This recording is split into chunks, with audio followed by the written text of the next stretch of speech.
Every Roborock owner seems to love their robot, as they often like to tell you. After a few generations, they've become a mature and dependable product. The range is excellent across the board, and the announcement of the S7 MaxV is definitely exciting for any robot vacuum geek. However, it's now harder than ever to choose which model is right for you. We've done separate reviews on the S6 Pure, S6 MaxV, and the S7 Plus, and in this video we're going to do some spec and feature comparisons and really focus on explaining what this means in real life and some recommendations on what model is suited for who. Note, the S7 MaxV is not released yet, so there are some educated predictions in this video. The S6 Pure and S7 Plus are both backed up by an infrared sensor on the bumper, and they appear identical in this regard. The term MaxV on the S6 MaxV and S7 MaxV specifically refers to the additional camera system which replaces the infrared sensor. This camera is on the bumper near the ground and is specifically looking for objects below the height of the main LDS sensor that may get the robot stuck. And yes, it's also developed to help it avoid pet poop on the floor. I should mention as well that you can remotely access and view live footage through the MaxV camera. It'll also send photos of potential hazards that it could get stuck on after each clean. Overall, the positional navigation across all four is likely to be very similar. There are likely a few improvements on the S7s, however, not even I can really tell much difference.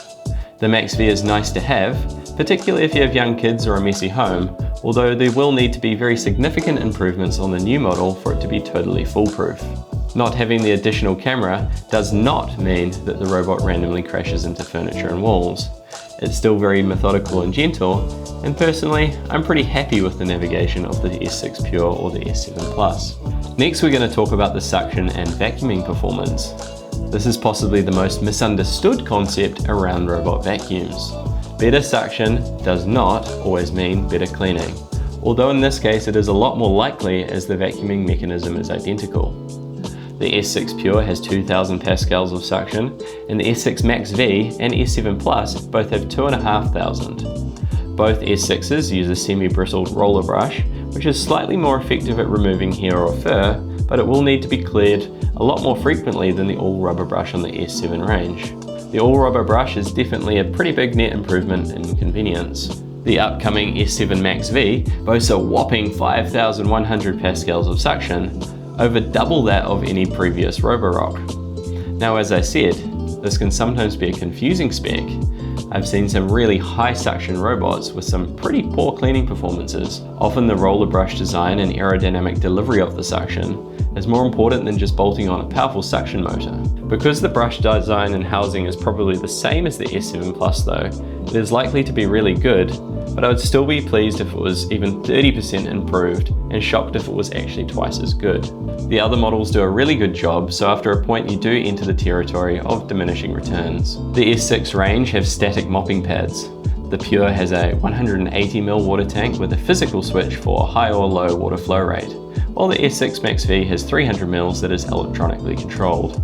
One notable thing to consider is that the S6 models don't use ultrasonic sensors to detect carpet, so you will need to set up virtual barriers through the app. The mop on the S7 Plus and S7 MaxV is the same, except the MaxV has 200ml water tank as it can refill itself. The mop on these S7s is unique, as it is the only hybrid robot that can raise the mop up when it detects that it is going onto carpet. This allows you to leave the mop attached all the time, which is honestly a pretty big deal. It only raises 5ml though, so if you have thick or deep pile carpet, this may not be enough. The mop on the S7s are also ultrasonic, which just means that the pad vibrates while it's cleaning.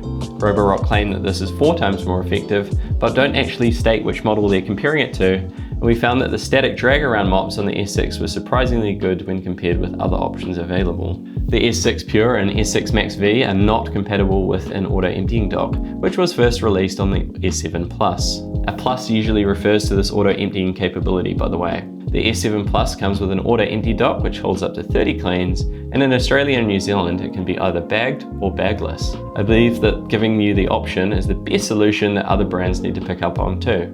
The S7 MaxV comes in 3 separate options. On the standard option, you have a basic charging dock that you empty manually.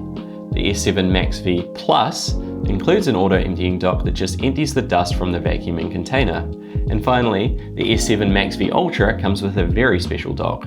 It will empty the vacuum contents refill the water tank, and even clean the mopping pads. Roborock have always been known for their excellent navigation and app. All of these models have advanced mapping features, so you can customize the clean and set up rather sophisticated cleaning schedules. You can also set up virtual barriers and walls through the app. The battery capacity across all these models is 5,200 mAh, and Roborock claim that they can each clean up to 300 meters squared if it recharges to return and complete the clean. I do wonder how long the runtime will actually be if it's running at over 5,000 pascals though, as it has the same battery capacity. I guess you can adjust that on a room by room basis. There are a number of other spec and feature differences, but I've narrowed it down to these key factors that you should base your decision on. All other specs and features announced for the Roborock are impressive, but probably pretty unlikely to make a huge material difference for you. So, to summarize, I'll make some recommendations for who I think each model is suited for. The price on the S6 Pure has now come down to a very mid-range price point, and it will still do a very good job at keeping your floors clean. If you don't always demand the latest, and you're happy to empty it every few days, and you also intend to vacuum more regularly than you mop, then this is definitely still a good option. Roborock are very good at continuing on updating their robots even when a later generation has been released. If you have multiple levels in your home, well, you could buy 3 of these for the predicted S7 Max Ultra price. The S6 MaxV is great if you have kids or if you sometimes leave stuff on the ground, but don't want to make the big investment for the S7 MaxV. I suspect that the S7 Plus will remain the best option for most people. It has the convenience of the mop raising feature and an auto empty dock, and the navigation is still excellent. The object detection of the MaxV is helpful, but it's not perfect, and the base model does just fine without it in most homes. I would personally prefer the standard S7 Plus to the S7 Max without an auto empty dock, and once you've talked yourself into the auto empty dock, well, you may as well buy the Ultra so that it looks after the mopping too. As you know, you need to clean a mop quite regularly, so having it done for you would be awesome, although we haven't tested how effective it is at removing syrups and sticky liquids.